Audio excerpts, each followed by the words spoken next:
الرحمن الرحیم۔ حضرات، آج مکتوبات حضرت مجدد الفسانی کی پہلی جلد جو ہمارے اس وقت زیر مطالعہ ہے، اس کا 78واں مکتوب بیان ہوگا۔ یہ مکتوب بھی جباری خان صاحب کے نام ہے، جن کے حالات میں تفصیل سے بتا چکا ہوں کہ وہ کون تھے۔ پہلے مکتوب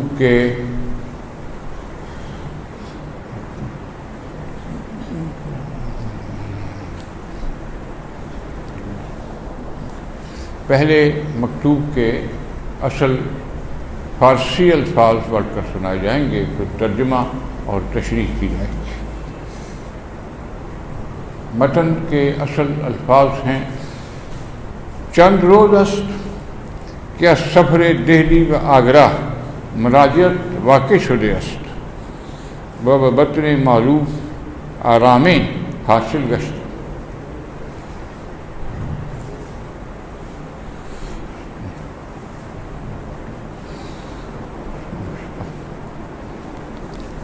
اس کا ترجمہ اس طرح سے ہے کہ چند دن ہوئے ہم دہلی اور آگرے کے سفر سے واپس سرہند پہنچے ہیں اور اپنے علاقے میں پہنچ کر ہمیں آرام حاصل ہوا ہے۔ تذکروں سے ثابت ہے کہ حضرت مجدد الفسانی دہلی کئی بار آئے۔ آپ کے مرشد گرامی حضرت خواجہ باقی باللہ رحمۃ اللہ علیہ کا مرکز دہلی میں تھا، اب بھی ہے، اب مزار ہے، وہاں کوئی مرکز نہیں ہے، کوئی دعوت و ارشاد کا کام نہیں ہے، صرف قبر شریف ہے، لوگ اس کی زیارت کے لیے وہاں جاتے ہیں۔ مرکز کہاں تھا دہلی میں، یہ بتایا جا چکا ہے کہ آپ جب خلافت یاب ہو کر آئے امکنہ سمرقند کے دیہات میں سے ایک گاؤں ہے، امکنہ سے جب آپ خلافت یاب ہو کر آئے تو واپس لاہور آئے، لاہور سے ہی روانہ ہوئے تھے۔ لاہور آئے تو لاہور میں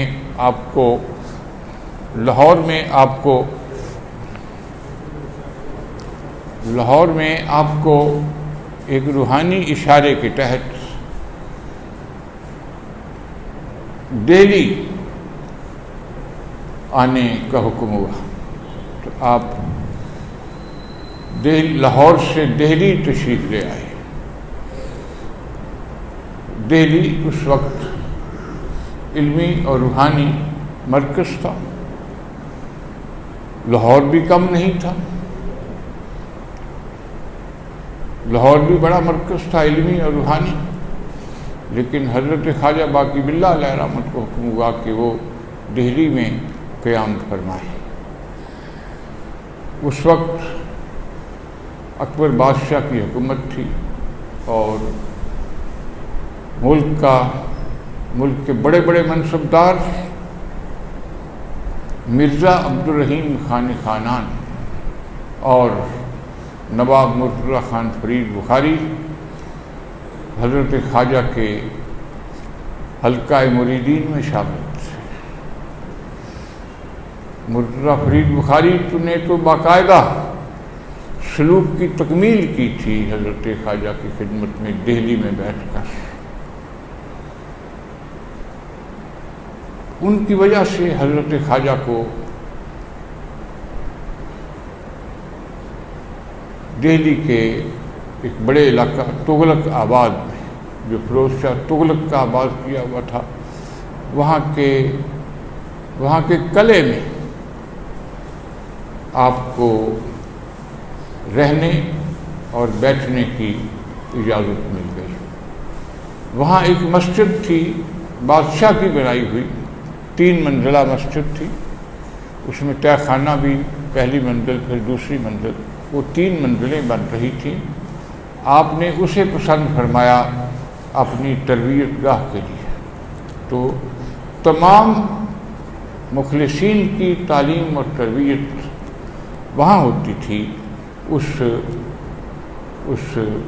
قلعے کے اندر جو مسجد تھی، وہ مسجد ویران پڑی تھی، آپ نے اسے آباد کیا اور اس میں آپ نے اللہ پاک کا نام کا آغاز فرمایا۔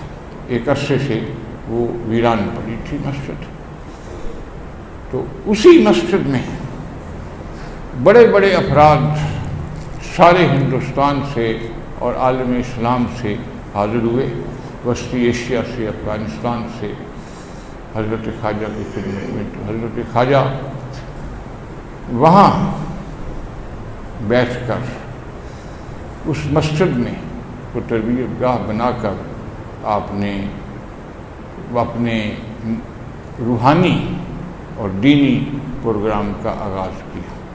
تو خود حضرت مجدد الفسانی نے لکھا ہے کہ مجھے حضرت خواجہ کی خدمت میں 3 مرتبہ دہلی حاضر ہونے کا سعادت نصیب ہوئی۔ 3 مرتبہ آپ صرف حاضر ہوئے حضرت خواجہ کی خدمت میں۔ تیسری مرتبہ جب آپ حاضر ہوئے تو آپ کو خلافت دے کر آپ کے مستقر آپ کے قیام سرہند روانہ کیا گیا کہ آپ وہاں بیٹھ کر وہ روحانی خدمات، دینی خدمات انجام دیں۔ تو یہ مقامات معصومی ایک اہم کتاب ہے جسے مجھے مرتب کرنے کی سعادت نصیب ہوئی ہے۔ 4 جلدوں میں یہ کتاب ہے۔ اس میں لکھا ہے کہ حضرت مجدد الفسانی حضرت خواجہ باقی باللہ علیہ رحمت کے وصال کے بعد بھی، ایک تو وصال کے بعد آپ تعزیت کے لیے آئے، لاہور میں تھے جب آپ کے وصال کی خبر ملی، آپ کی تدفین ہو چکی تھی کہ آپ حاضر ہوئے دہلی، مزار شریف پر کی زیارت کی، فاتحہ نصیب ہوئی اور خانقاہ شریفہ جو وہاں تھی فیروز شاہ تغلق کے قلعے میں، وہاں مخدوم زادوں کے پاس گئے، تعزیت کی اور پھر واپس سرہند چل گئے۔ اس کے بعد بھی آپ آئے۔ مقامات معصومی میں یہ بھی لکھا ہے کہ جب آپ آئے تو آپ کے بیٹے خواجہ محمد معصوم علیہ رحمت آپ کے ساتھ تھے۔ دہلی تشریف لائے تو آپ کے بیٹے خواجہ محمد معصوم علیہ رحمت آپ کے ساتھ تھے۔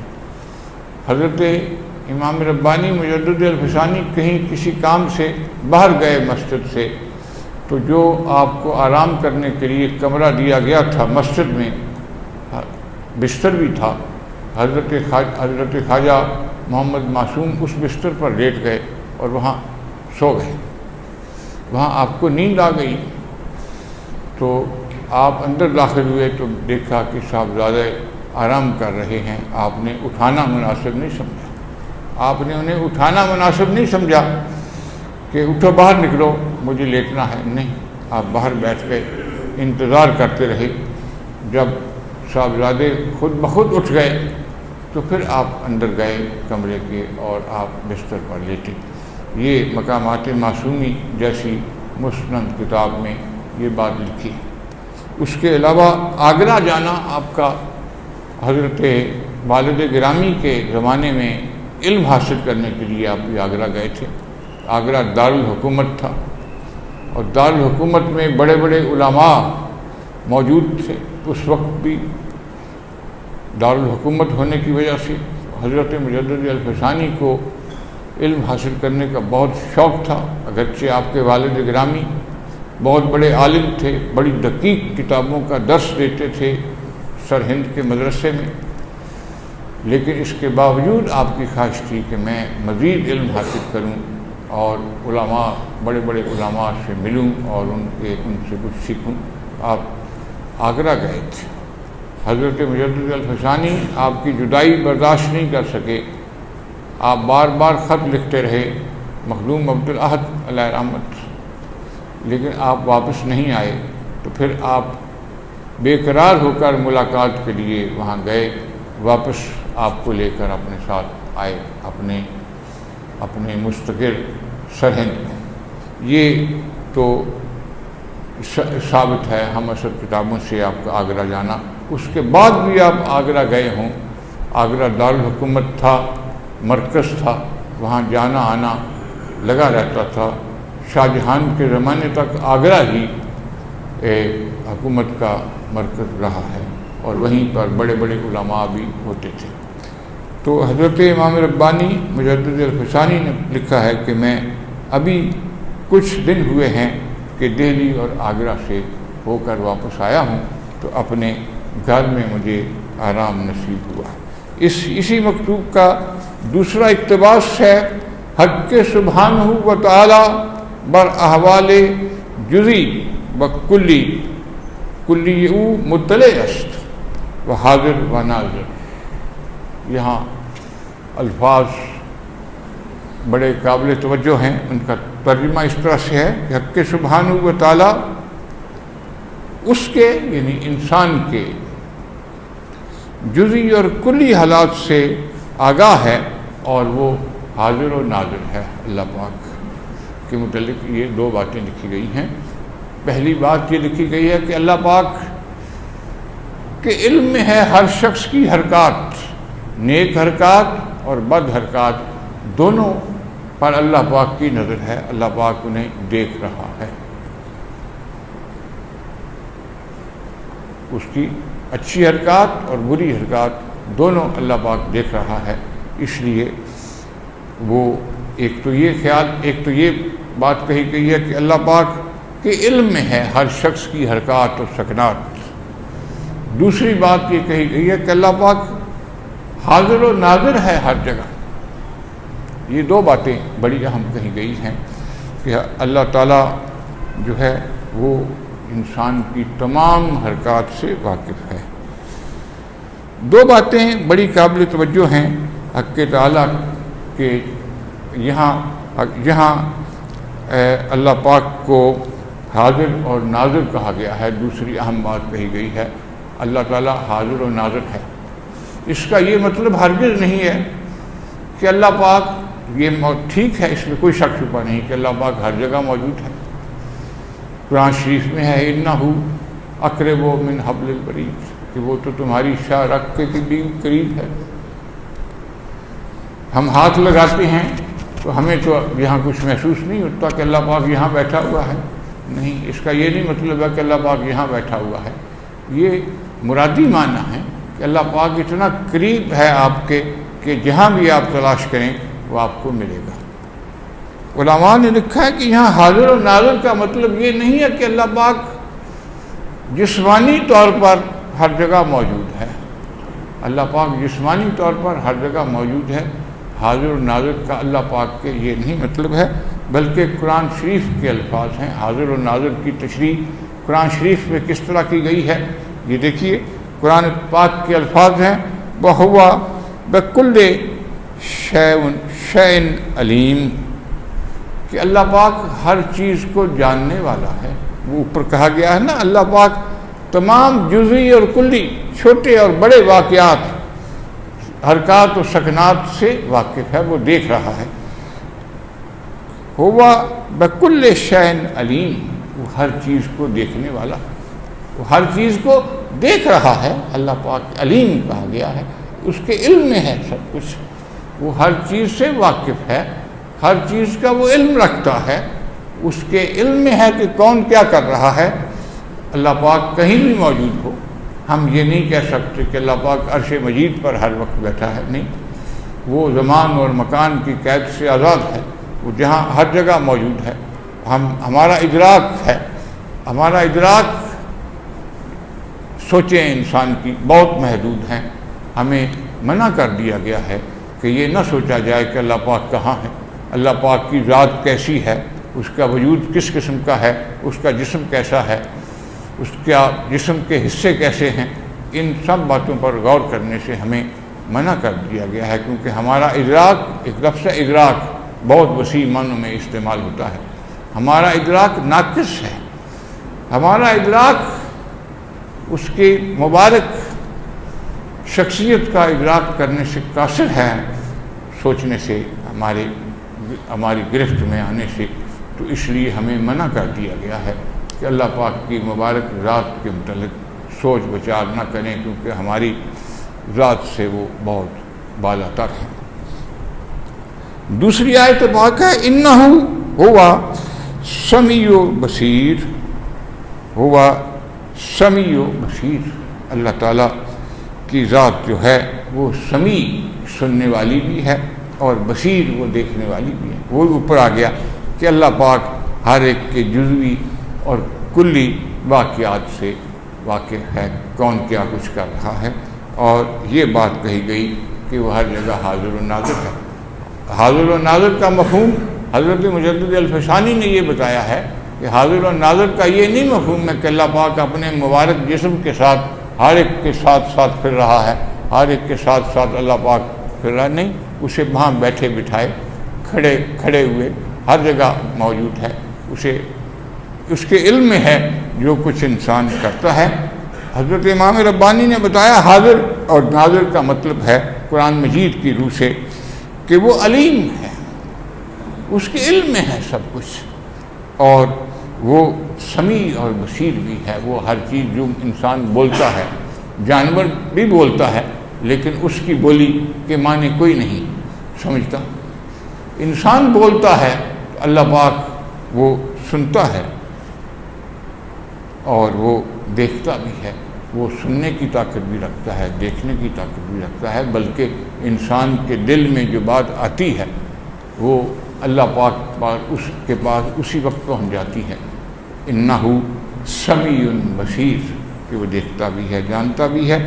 تو یہاں یہ بات واضح رہے۔ ہاں، دوسرا مسئلہ جو اس میں ذکر کیا گیا ہے ضمناً، وہ ہے کہ حضور صلی اللہ علیہ وسلم کی مبارک ذات کو بھی حاضر و ناظر کہا گیا ہے، حاضر و ناظر کہا گیا ہے۔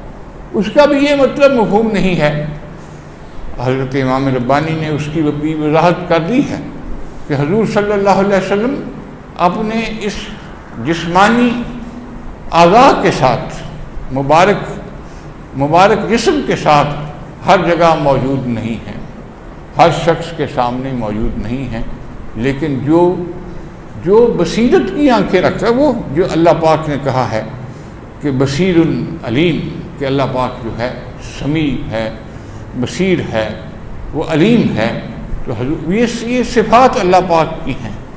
اور یہ بھی آگے بتا دیا گیا ہے اسی میں کہ اللہ پاک کی جو صفات ہیں، اللہ پاک کی صفات، اللہ پاک کے صفاتی نام ہے نا 99 صفاتی نام ہے، نام اللہ ایک نام ہے، اللہ پاک اصل نام ہے، باقی نام سارے صفاتی ہیں، 99 نام آئے ہیں۔ علماء نے اور صوفیاء نے یہ کہا ہے کہ حضور صلی اللہ علیہ وسلم کو اللہ پاک کے جو صفاتی نام ہیں مبارک، ان کی برکات حاصل ہیں، ان کی برکات حاصل ہیں، اللہ پاک کے صفاتی نام کی جو برکات نازل کر دی گئی،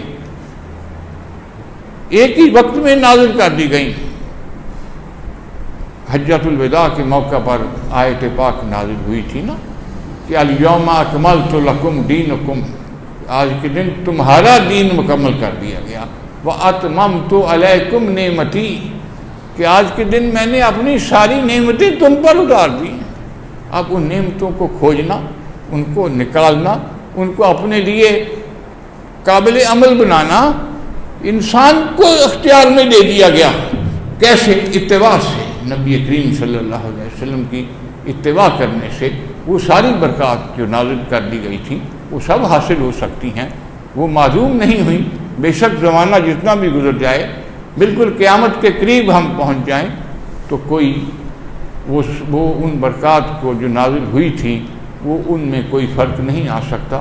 ہاں، بعد زمانہ کے باعث ہمارے اندر قدورتیں پیدا ہو گئی ہیں، ہمارے اندر اندھیرا چھا گیا ہے دلوں پر، اور ہم وہ دیکھ نہیں سکتے، لیکن جو دیکھنا چاہے، جو بصیرت رکھتا ہو اللہ پاک کی عطا سے، نبی کریم صلی اللہ علیہ وسلم کی اتباع سے، وہ سب کچھ دیکھ سکتا ہے۔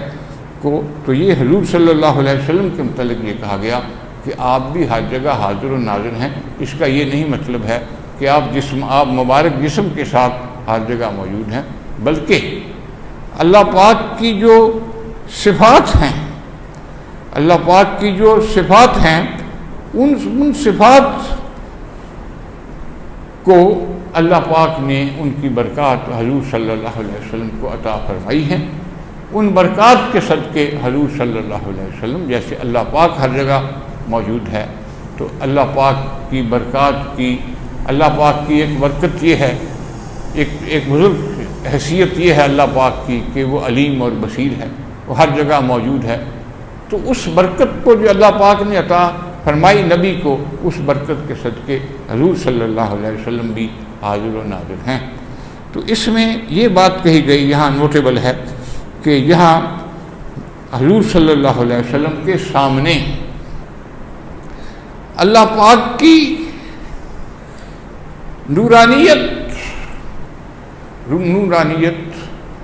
اللہ پاک کی نورانیت ساری کی ساری جو ہے وہ ساری کی ساری نورانیت اللہ پاک کی جو ہے وہ موجود ہے حضور صلی اللہ علیہ وسلم کے سامنے، اور اسی نورانیت کی برکت کے صدقے آپ ہر جگہ موجود ہیں۔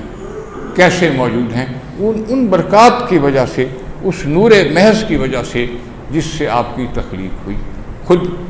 خود احادیث میں ہے کہ حضور صلی اللہ علیہ وسلم نے فرمایا کہ میری تخلیق میری پیدائش اللہ پاک کے مبارک نور سے ہوئی، میری پیدائش اللہ پاک کے مبارک نور سے ہوئی۔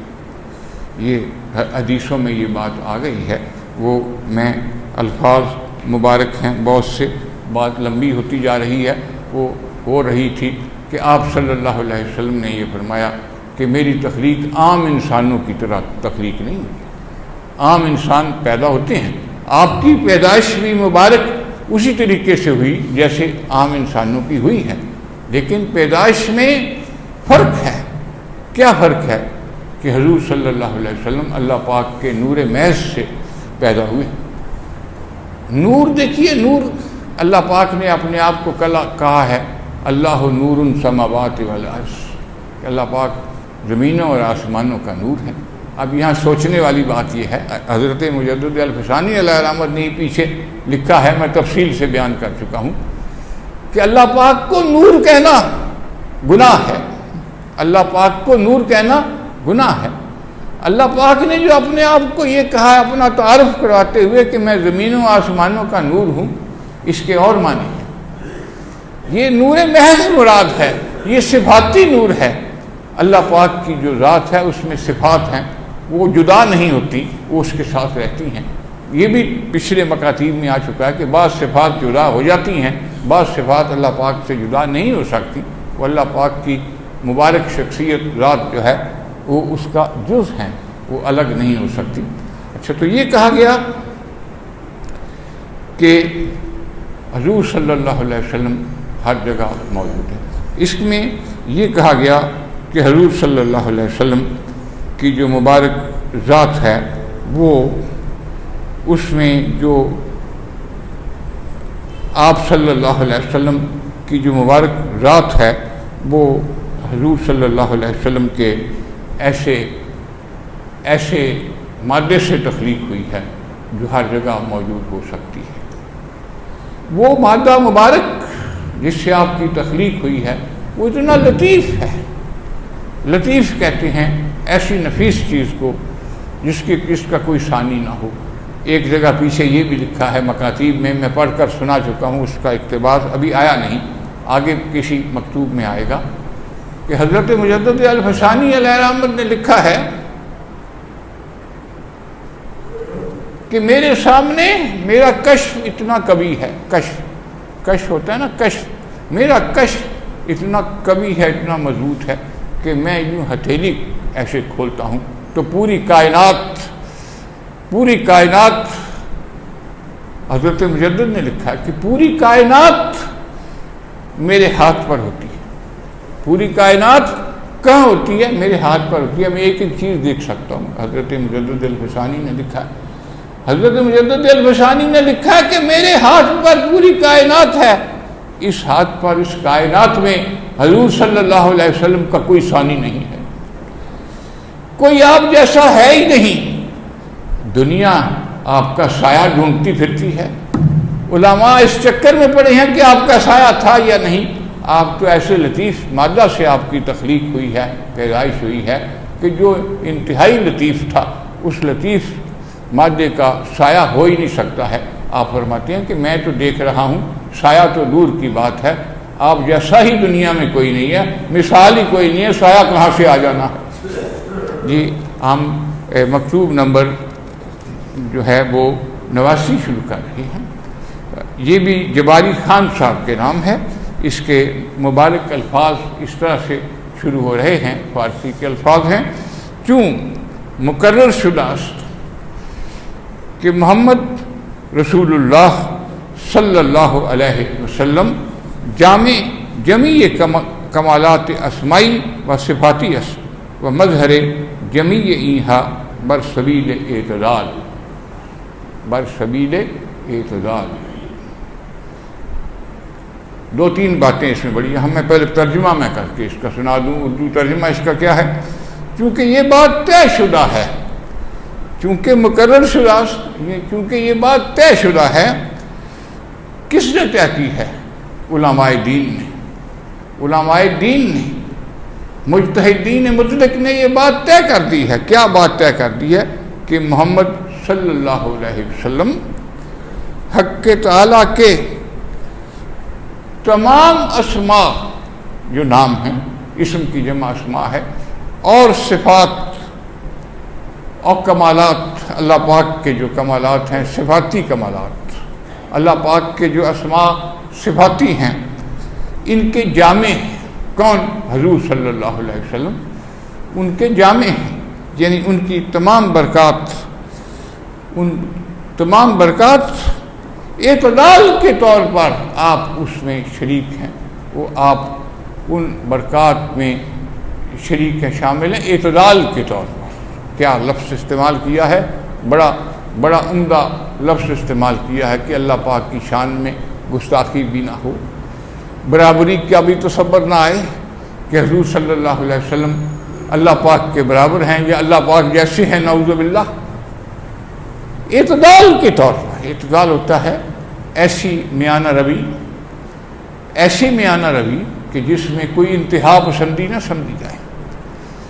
کلی اور جزئی طور پر اللہ تعالیٰ کی صفات کے آپ حامل نہیں ہیں، حضور صلی اللہ علیہ وسلم ان کے جامع نہیں ہیں، بلکہ اعتدال کے ساتھ جامع ہیں، اعتدال کے ساتھ جامع ہیں کہ اس میں سے کچھ حصہ، کچھ برکات جو نازل کی گئی، اللہ پاک نے جتنا انسان کو برکات کے قابل سمجھا اتنی نازل کر دی، جتنی برکات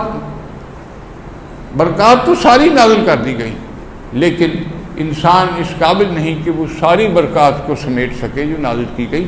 ہمارے نبی صلی اللہ علیہ وسلم ان برکات کو سمیٹ سکتے تھے، آپ نے سمیٹا، وہ آپ کے مبارک قلب و صدر پر وارد ہو گئی، اور وہی اب تک چلی آ رہی ہیں، وہی کائنات میں گھوم رہی ہیں اور وہی پھر رہی ہیں۔ ان کو تلاش کرنا، ان کو جستجو کر کے اپنے اوپر لاگو کرنا، یہ انسان کے اختیار میں دے دیا گیا کہ وہ اپنے اتباع سے، نبی صلی اللہ علیہ وسلم کی اتباع سے، کہ یہ اللہ پاک سے ڈائریکٹ تو حاصل نہیں کر سکتا انسان، ڈائریکٹ تو انسان نہیں حاصل کرتا، براہ راست اللہ پاک سے انسان حاصل نہیں کر سکتا، نبی کی وساطت سے حاصل کر سکتا۔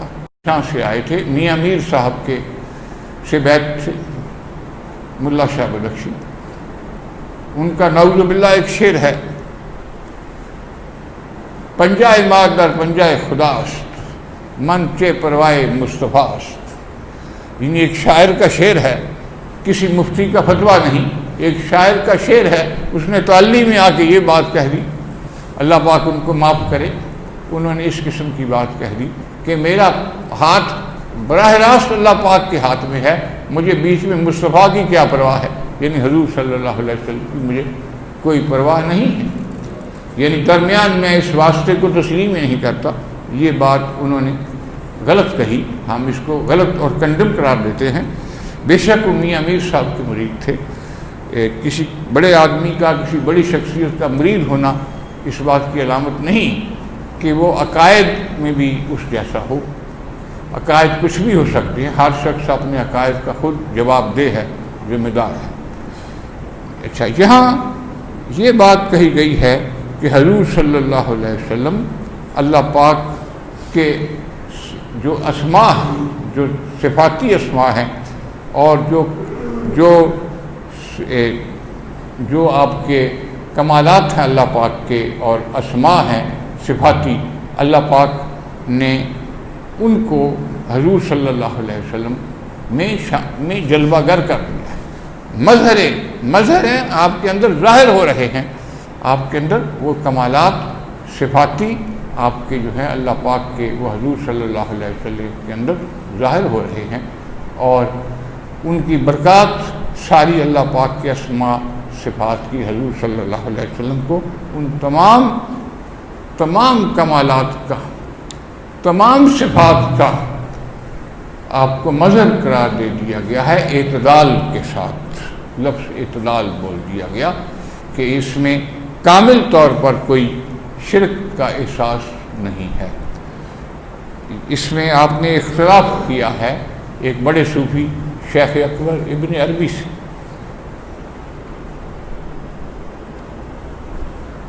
شیخ اکبر ابن عربی سے، محی الدین ابن عربی علیہ رحمت سے، وہ فرماتے ہیں کہ تمام ممکنات اور صفات واجب اللہ تعالیٰ کی جو ہیں وہ حضور صلی اللہ علیہ وسلم میں جلوہ گر ہیں. انہوں نے اعتدال کا لفظ استعمال نہیں کیا، بلکہ کلی اور جزئی طور پر کہہ دیا ہے کہ آپ صفات آپ میں موجود ہیں. حضرت امام ربانی نے یہ اس کی اصلاح فرمائی ہے کہ ابن عربی کی یہ بات ٹھیک نہیں ہے، بلکہ اعتدال کے ساتھ آپ ان کے جامع ہیں، آپ ان کے صفات کے حامل ہیں اور جامع ہیں اعتدال کے ساتھ. حق تعالیٰ اپنے تقدس اور تنزہ کی وجہ سے صفات ممکنات سے کوئی نسبت نہیں رکھتی. حق تعالیٰ کی صفات اپنے کمال اور تقدس کی وجہ سے صفات ممکنات سے کوئی تعلق نہیں رکھتی. صفات کی دو قسمیں ہیں. ایک ایسی صفات ہیں جو صرف اللہ پاک کے اندر پائی جاتی ہیں اور کسی میں نہیں ہوتی. ایک صفات ہے ممکنات، یہ صفت بھی ممکن ہے، یہ صفت بھی ممکن ہے، یہ صفت بھی ممکن ہے. یہ صفات ممکنات میں سے ہیں، وہ اللہ تعالیٰ کے علاوہ انسانوں میں ہو سکتی ہے کہ انسان عالم ہو سکتا ہے. اللہ پاک بھی علیم ہے. اللہ پاک کیا ہے؟ خود اللہ پاک نے اپنے آپ کو علیم کہہ دیا، عالم نہیں کہا، علیم کہہ دیا. عالم اور علیم میں کیا فرق ہے؟ علیم وہ ہوتا ہے جو کسی سے علم حاصل نہ کیا ہو جس نے. علیم کون ہوتا ہے؟ ایسا علم رکھنے والا جس نے کسی سے علم حاصل نہ کیا ہو، کسی دینی مدرسے میں، کسی یونیورسٹی میں نہ پڑھا ہو، وہاں کی ڈگری نہ ہو اس کے پاس، بلکہ ازل سے وہ علم کا مالک ہو. اسے علیم خود اللہ پاک نے اسے کہا ہے، اپنے آپ کو علیم. اور انسان کو کیا کہا گیا ہے؟ عالم، کہ وہ تحصیل کرتا ہے، وہ کسب کرتا ہے، مدرسے میں جاتا ہے، استادوں سے پڑھتا ہے، استادوں سے کتابیں پڑھتا ہے، مشکلات اپنی حل کرنے کی کوشش کرتا ہے، ایک ایک مشکل کو حل کرنے کے لیے کئی کتابیں دیکھتا ہے، پھر جا کر اس کا ذہن واضح ہوتا ہے کہ اس بات کا مطلب کیا ہے. میں ابھی آتے ہوئے مجھے علی صاحب لینے آئے تو میں لفظ اعتدال پر تحقیق کر رہا تھا کہ اعتدال کے معنی کیا ہے. کئی لغتیں میرے سامنے کھلی ہوئی تھیں میری میز پر ٹیبل لیمپ کے آگے، تو میں کئی لغتوں سے دیکھ رہا تھا. تو اعتدال کا مطلب میں آپ کو بتا چکا ہوں کہ اللہ پاک نے اپنے لیے لفظ علیم استعمال کیا ہے، عالم یا علامہ نہیں کہا. وہ علم حاصل کر کے دنیا سے ایک شخص عالم بنتا ہے، اور بہت علم حاصل کر لے تو علامہ بن جاتا ہے۔ تو یہ الفاظ اللہ تعالیٰ کے لیے اور انسان کے لیے ہیں کہ صفات ممکنات میں سے کوئی نسبت نہیں رکھتی۔ جو صفات ممکنات ہیں اور جو صفات سمانیہ ہیں اللہ تعالیٰ کی 8 صفات، وہ کسی انسان میں نہیں آ سکتی، اللہ پاک میں ہی ہوتی ہیں۔ سمیع ہونا، بصیر ہونا، کہ کوئی اللہ پاک یہاں بیٹھا ہوا ہمیں دیکھ نہیں رہا، نہ ہم اللہ پاک کو دیکھ رہے ہیں، لیکن وہ ہمیں دیکھ رہا ہے، وہ ہماری باتیں سن رہا ہے، ہمارے دل کے اندر جو باتیں پیدا ہو رہی ہیں پیدا ہونے سے پہلے وہ جان جاتا ہے، سن جاتا ہے۔ اسی لیے تو اپنے آپ کو اللہ پاک نے علیم کہا، جاننے والا، اور اللہ پاک نے اپنے آپ کو سمیع کہا، سننے والا، کہ میں سن بھی لیتا ہوں، میں دیکھ بھی لیتا ہوں، میں جان بھی لیتا ہوں۔ یہ اللہ پاک نے کہا اپنے آپ میں۔ حضور صلی اللہ علیہ وسلم کی خلقت یعنی پیدائش صفات اضافیہ سے ہے، اور آپ صلی اللہ علیہ وسلم کا مبارک وجود عالم ممکنات سے نہیں ہے، عالم ممکنات سے نہیں ہے۔ جو عام تخلیق ہوتی ہے میری آپ کی، اس طرح سے نہیں، پیدائش اسی طرح سے مبارک پیدائش ہوئی، لیکن پیدائش صفات ممکنات میں سے نہیں بلکہ صفات الہیہ سے نہیں۔ اللہ پاک کی خاص صفت مبارک نور ہے کہ اللہ پاک کے مبارک نور سے میری تخلیق ہوئی۔ یہ حدیث پاک کے الفاظ میں نے آپ کو سنا دیے گئے ہیں۔ حضرت مجدد الفسانی ایک مکتوب میں لکھتے ہیں، میں اس کا ترجمہ سنا رہا ہوں، عبارت فارسی نہیں پڑھ رہا۔ جاننا چاہیے کہ خلق محمدی علیہ صاحب الصلاۃ والسلام دوسرے افراد انسانی کی پیدائش کی طرح نہیں ہے۔ حضور صلی اللہ علیہ وسلم کی پیدائش عام انسانوں کی پیدائش کی طرح نہیں ہے، بلکہ افراد عالم میں سے کوئی فرد آپ کی پیدائش سے مناسبت ہی نہیں رکھتا، آپ کی پیدائش سے مناسبت ہی نہیں رکھتا۔ یہ بھی تو فرقے ہیں مسلمانوں کے ہاں جو کہتے ہیں کہ نبی ہم جیسا تھا، نعوذ باللہ۔ یہ بھی تو فرقے ہیں نا، آپ نے سنے ہوں گے۔ ہمیں اختلافات میں جانے کی ضرورت نہیں، میں کوئی عالم نہیں کہ میں اختلافات بیان کروں دینی۔ ہم جیسا ہے یہاں تو حضرت امام ربانی جیسا، امام تو بہت ہوتے ہیں، امام ربانی کوئی کوئی ہوتا ہے، لاکھوں میں ایک ہوتا ہے امام ربانی، اللہ پاک کا بنایا ہوا امام کوئی کوئی ہوتا ہے۔ ہمارے امام ربانی کیا فرماتے ہیں کہ حضور صلی اللہ علیہ وسلم کی پیدائش عام انسانوں کی پیدائش کی طرح نہیں ہے، بلکہ آپ صلی اللہ علیہ وسلم باوجود عنصری کے نور حق کے جل وعلا سے پیدا ہوئے۔ اللہ پاک کے نور سے آپ کو پیدا کیا گیا ہے، کہ نور تو مخلوق ہے۔ نور کیا ہے؟ نور مخلوق ہے۔ مخلوق ہوتا ہے اللہ تعالیٰ کی پیدا کی ہوئی چیز، ہم سب کیا ہیں؟ اس کی مخلوق۔ یہ نور جو نظر آ رہا ہے روشنی، یہ اس کی مخلوق ہے۔ اللہ پاک نور نہیں ہو سکتا، یہ حضرت مجدد الفسانی نے منع کیا ہے کہ اللہ پاک کو نور نہ کہا جائے۔ قرآن شریف کو بھی نور نہ کہا جائے، یہ بھی منع کیا گیا ہے۔ اللہ پاک نے آسمانوں سے نور اتارا تو علماء نے کہا اس کا مطلب ہے کہ اللہ پاک نے قرآن اتار دیا۔ آپ نے فرمایا نہیں، نور تو جو اتاری گئی ہے چیز وہ پیدا کر کے اتاری گئی ہے، مخلوق بنا کے اتاری گئی ہے۔ قرآن مجید تو مخلوق نہیں ہے، وہ تو اللہ پاک کی صفات میں سے ایک صفت ہے، اللہ پاک کا وہ کلام ہے۔ اللہ پاک کا کلام کیا چیز ہے؟ اللہ پاک کی صفات میں سے ایک صفت کا نام قرآن پاک ہے۔ اللہ پاک کی صفات میں سے ایک صفت کا نام قرآن ہے، کلام ہے، کلام الہی ہے۔ وہ کسی انسان کا کلام نہیں ہو سکتا۔ کسی نے سورہ کوثر لکھ کے لگا دی۔ خانہ کعبہ شریف میں اہتمام ہوتا تھا کہ عرب کے شاعر سارا سال محنت کر کے ایک نظم لکھتے تھے، اور وہ نظم خانہ کعبہ کے گرد لٹکا دی جاتی تھی، ٹھوک کر کیل ٹھوک کر لٹکا دی جاتی تھی، اور کوئی بڑا عالم، شاعر، ادیب آ کر ان کو جانچتا تھا کہ کس کا کلام سب سے اچھا ہے۔ تو ابو جہل، عام طور پر ابو جہل کہتے ہیں جہالت کے باپ کو، تھا بہت بڑا ادیب اور عالم، لیکن اسلام کے انکار کی وجہ سے وہ ابو جہل، جہالت کا باپ کہلایا۔ وہ گھومتا ہوا سورہ کوثر کے قریب آ کر کھڑا ہو گیا، کسی صحابی نے وہ لکھ کے لگا دی، آیت پاک سورۃ الکوثر لکھ کے لگا دی۔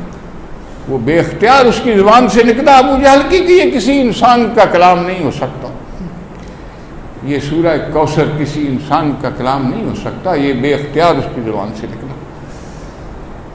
تو یہ باتیں ہمارے درمیان موجود ہیں، گردش کر رہی ہیں، ہم جاننے کی بھی کوشش کرتے ہیں کہ جاننا چاہیے کہ اللہ حضور صلی اللہ علیہ وسلم کی پیدائش کوئی عام افراد کی طرح نہیں ہوئی، بلکہ نور حق کے جلا و علا سے پیدا ہوئی ہے۔ آپ صلی اللہ علیہ وسلم خود فرماتے ہیں خلقت من نور اللہ، کہ مجھے اللہ پاک کے نور سے پیدا کیا گیا۔ یہ حدیث پاک ہے، یہ کس متن میں آئی ہے میں کوئی عالم نہیں بتا سکوں، نہ میرے پاس میری کتابیں ہیں، میرے پاس ساری صحیح ستہ کی کتابیں موجود ہیں، لیکن وہ سب پنجاب یونیورسٹی لائبریری جا چکی ہیں۔ تو یہ آپ کہا گیا کہ اللہ پاک کی صفات کو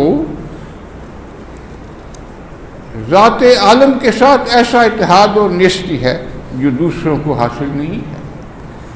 اس جگہ احمد عہد کے فرق کو قرب اور دریافت کے ساتھ لگانا چاہیے، یہ حضرت مجدد الفسانی علیہ رحمہ فرماتے ہیں، اور یہ بھی آپ فرماتے ہیں کہ ہمیں اللہ پاک کے ہمارے اور خالق کائنات اور ہمارے درمیان جو 70,000 پردے حائل ہیں وہ ہمارے لیے حائل ہیں کہ اللہ پاک کی جبروت اور جلالیت سے کہیں یہ کائنات جل نہ جائے، اتنے وہ زیادہ مضبوط ہیں، اللہ پاک کی جلالیت اتنی ہے کہ وہ جل نہ جائیں، اس لیے 70,000 پردے کہہ دیا گیا۔ 70,000 بھی محاوراتی اعتبار سے کہا گیا ہے، پردوں کی تعداد صحیح معلوم نہیں ہے۔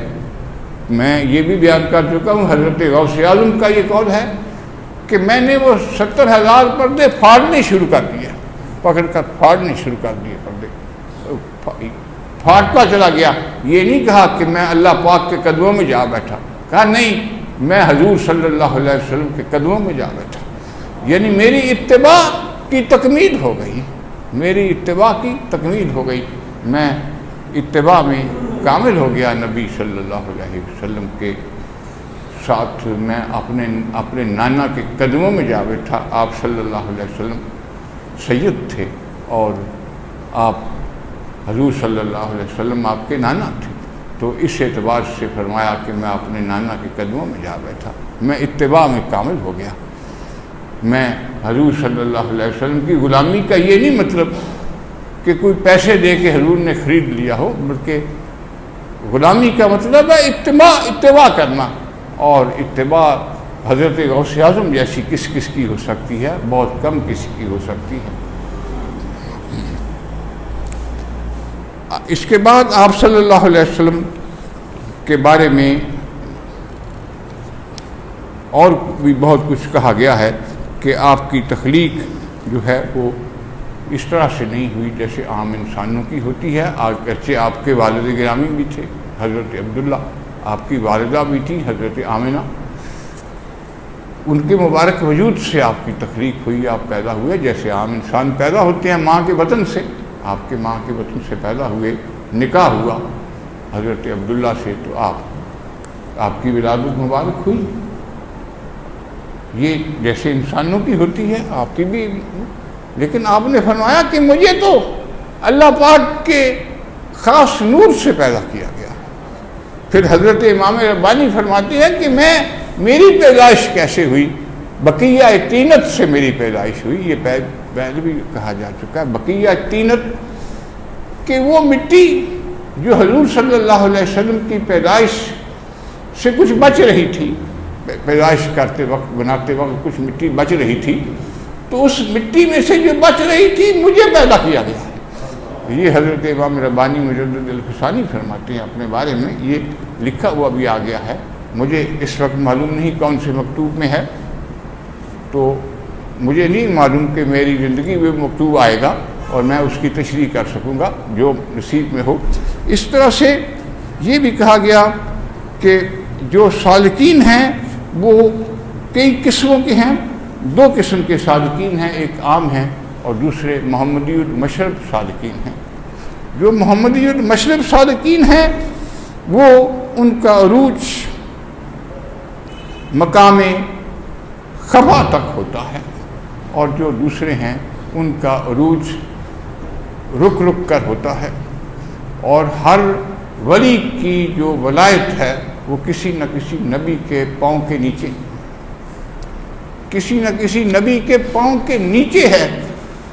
ہر ولی کی ولایت جو ہے وہ کسی نہ کسی نبی کے پاؤں کے نیچے ہے، اور وہ اسی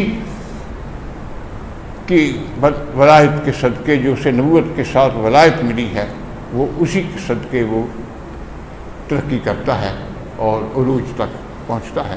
تو بہت سے صوفیاء عیسوی المشرب، محمدی المشرب ہیں۔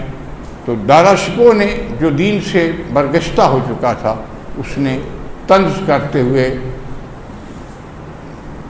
علماء صوفیاء محمدی المشرب کو طنز کرتے ہوئے ان کا مذاق بھی اڑایا ہے اپنی ایک کتاب میں۔ وہ کتاب بھی میرے پاس ہے، میں نے کو کوٹ بھی کیا ہے اس کے الفاظ اپنی کتابوں میں، کہ دیکھیے یہ کہاں پہنچ گیا تھا شہزادہ، اس نے کیا کیا قسم کی طنزیں کی اسلام پر اور اہل اسلام پر اور علماء اسلام پر۔ تو اس طرح سے آپ کے بارے میں یہ بتایا گیا کہ آپ کی اسماء و صفات مظہریت اور مراتبیت کے اعتبار سے تمام انسانوں کی صفات سے جداگانہ ہیں، اور وہ اللہ پاک کا مظہر ہے۔ اعتدال کے اعتدال کے ساتھ آپ کا مظہر ہے، اور کوئی اس میں شامل اور شریک نہیں ہو سکتا۔ ایک بزرگ تھے یہیں قصور میں، میرے گاؤں میں قصور کا رہنے والا ہوں، ان کا نام تھا خواجہ غلام محی الدین قصوری رحمۃ اللہ علیہ۔ وہ حضرت شاہ غلام علی دہلوی علیہ رحمت کے خلیفہ تھے باقاعدہ۔ انہوں نے کسی کو خط لکھ کے پوچھا کہ حضور صلی اللہ علیہ وسلم کی اصل صفات کیا ہے؟ تو انہوں نے، بہت بڑے عالم تھے، بڑے بوڑھے سے، اتنے ضعیف تھے، ان کی عمر 90 سال سے زیادہ تھی، ان کو خط لکھا تو انہوں نے جواب میں لکھا کہ حضور صلی اللہ علیہ وسلم اپنی ذات و صفات میں لاسانی اور بے مثال ہیں۔ وہ پڑھ کر بہت محظوظ ہوئے ان کا خط، اور اپنے کسی خط میں انہوں نے وہ جملے بھی ان کے جو ہیں وہ نقل کیے ہیں۔ میرے پاس وہ ہاتھ کے لکھے ہوئے خطوط موجود ہیں میرے ذخیرے میں، وہ دیکھے جا سکتے ہیں کہ وہ، ان کا نام بھی ہے اس عالم کا، وہ لاہور ہی میں رہتے تھے، مجھے ان کا نام نہیں آتا، بھول گیا ہے۔ تو وہ، یہ بھی آپ نے مشہور شعر سنا ہوگا کہ حضرت شرف الدین بصیری جنہوں نے قصیدہ بردہ لکھی ہے، یہ شعر انہوں نے لکھا ہے جس کا ترجمہ یہ ہے: سو وہی ہیں، یعنی حضور صلی اللہ علیہ وسلم کہ کمالات باطنی اور ظاہری ان پر ختم ہیں، پھر حبیب بنا لیا ہے ان کو خلقت کی کے پیدا کرنے والے نے۔ کہ حضور صلی اللہ علیہ وسلم کو اللہ پاک نے اپنا حبیب بنا لیا ہے، حبیب بنا لیا ہے۔ حبیب ہونے کے دعوے دار تو سبھی ہیں کہ میں اللہ پاک کا حبیب ہوں، محبوب ہوں اس کا، لیکن کیا اس نے بھی کہا کہ تو میرا حبیب ہے؟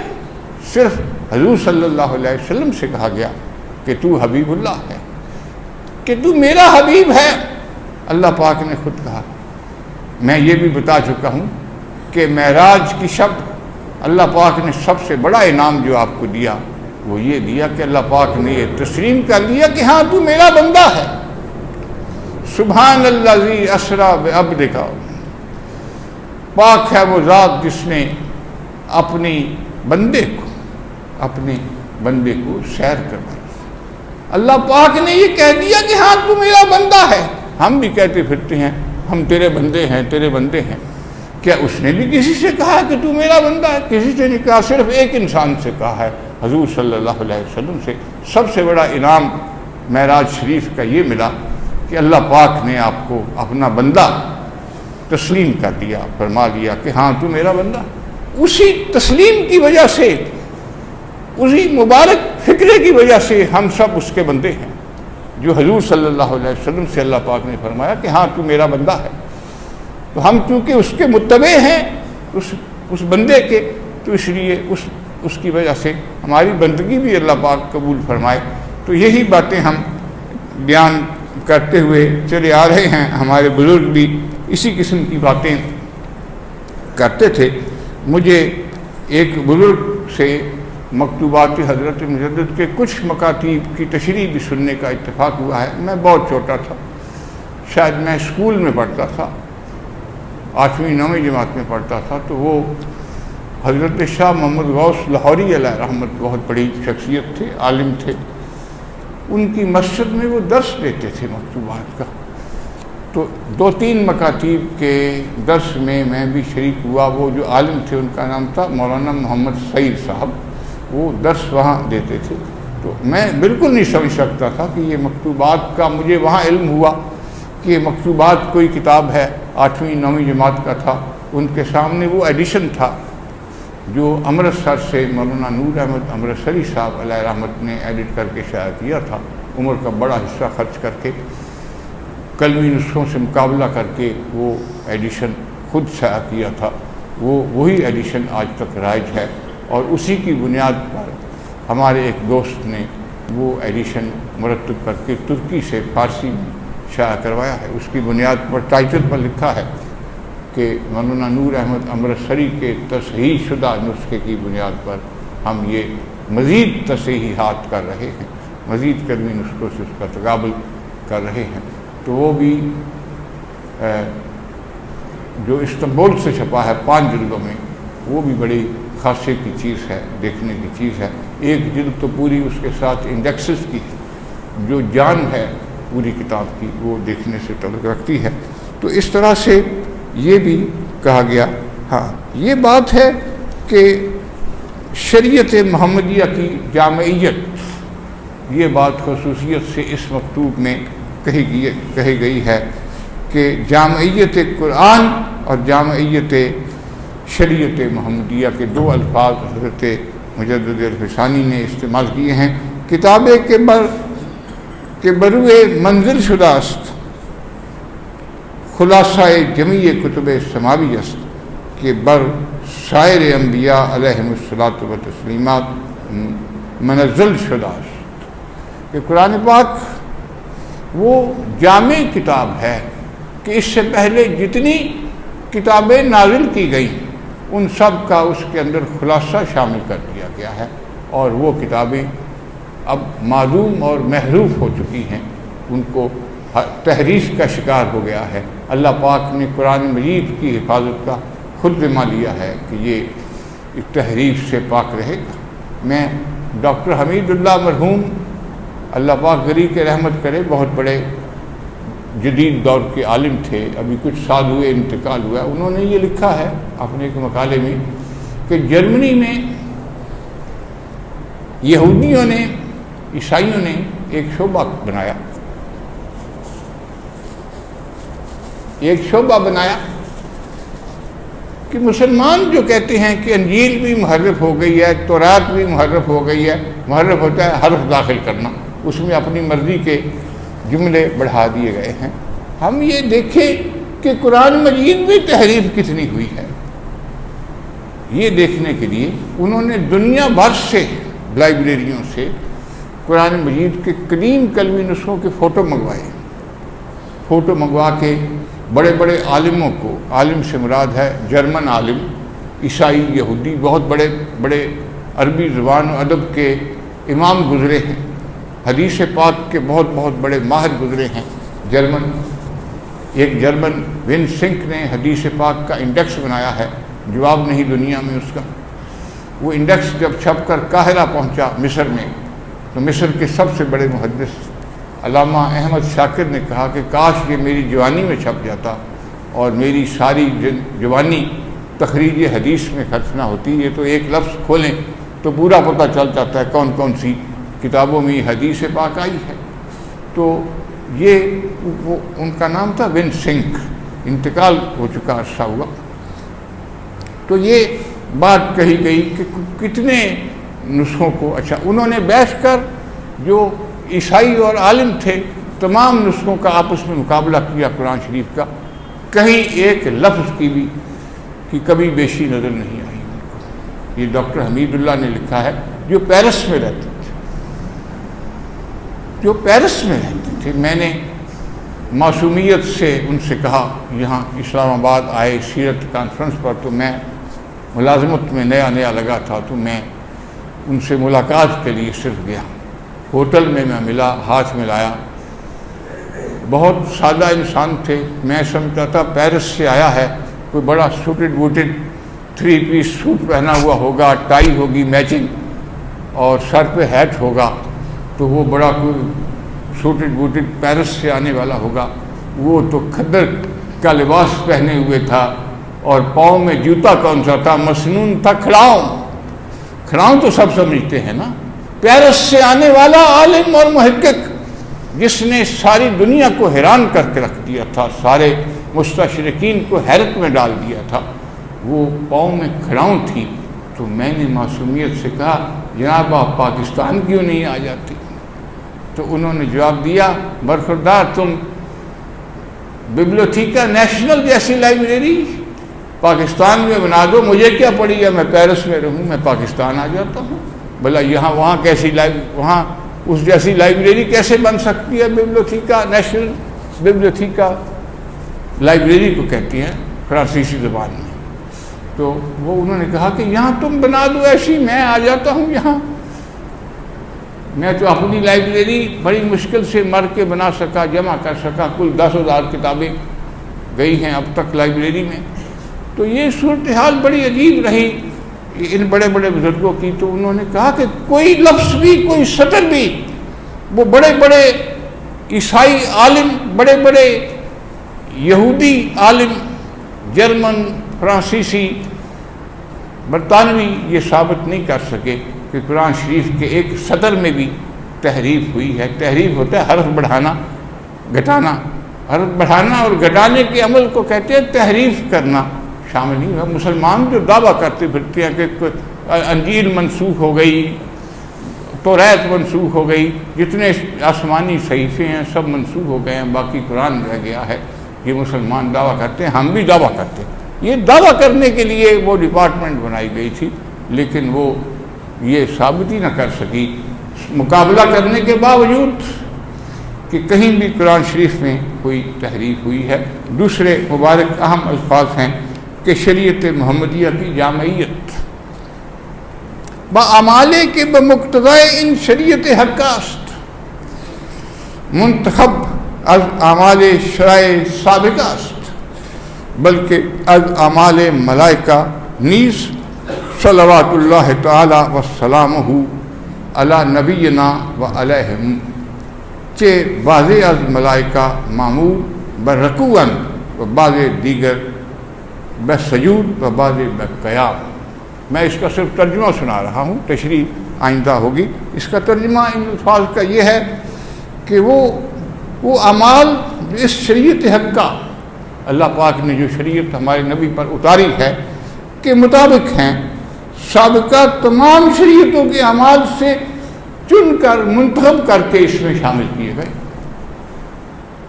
بلکہ ملائکہ کرام جن کو یہ کسی کو حکم ہوا ہے کہ تم ہر وقت سجدے میں پڑے رہو، فرشتوں میں سے کسی کو یہ حکم ہوا ہے کہ تم ہر وقت رکوع میں رہو، اور کسی کو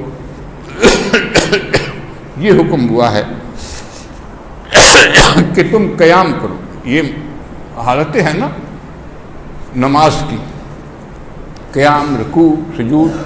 تو کسی فرشتے کو یہ حکم ہے کہ تم قیام کرو، کھڑے رہو ہاتھ باندھ کر. کسی فرشتے کو حکم ہے کہ تم رکوع میں رہو، کسی فرشتے کو حکم ہے کہ تم سجدے میں پڑے رہو. تو جب سے پیدا ہوا ہے وہ اسی سجدے کی حالت میں ہے. تو ان تمام باتوں کو حضرت امام ربانی علیہ رحمت نے بیان کیا ہے، اگرچہ 2-2.5 صفحے ابھی باقی ہیں، تشریح کے وقت ختم ہو رہا ہے، تو ہم یہاں اس کو ختم کرتے ہوئے انشاءاللہ آئندہ شریعت محمدیہ کی جامعیت کا کیا مطلب ہے، اس پر 2-3 منٹوں میں بحث کرتے ہوئے آگے بڑھیں گے۔ ہمارا اگلا مکتوب ہوگا 80، مکتوب نمبر 80 جلد اول کا۔ میں اس لیے بتا دیتا ہوں کہ بعض لوگ تیاری کرتے ہیں، باہر کے ملکوں سے مجھے ٹیلی فون بھی آتے رہے ہیں اور اب تک آتے ہیں کہ فلاں مکتوب کے تم نے تشریح کی ہے، وہ کون کون سی کتابیں دیکھ کر تشریح کی ہے، تو میں پھر ان کتابوں کے نام بھی ان کو لکھوا دیتا ہوں کہ میں نے فلاں کتابیں پڑھ کر اس مکتوب کی تشریح کرنے کی تیاری کی ہے۔ تو پہلے تو کتابیں ساری تھیں میرے پاس، میں بہت سی کتابوں کے نام بتاتا، تو اب بڑی مشکل سے 2-3 کتابوں کے نام بتا سکتا ہوں، ان کتابوں کے نام بھی بھول بھلا گئے ہیں سارے، عمر کا تقاضا بھی ہے انسان کا۔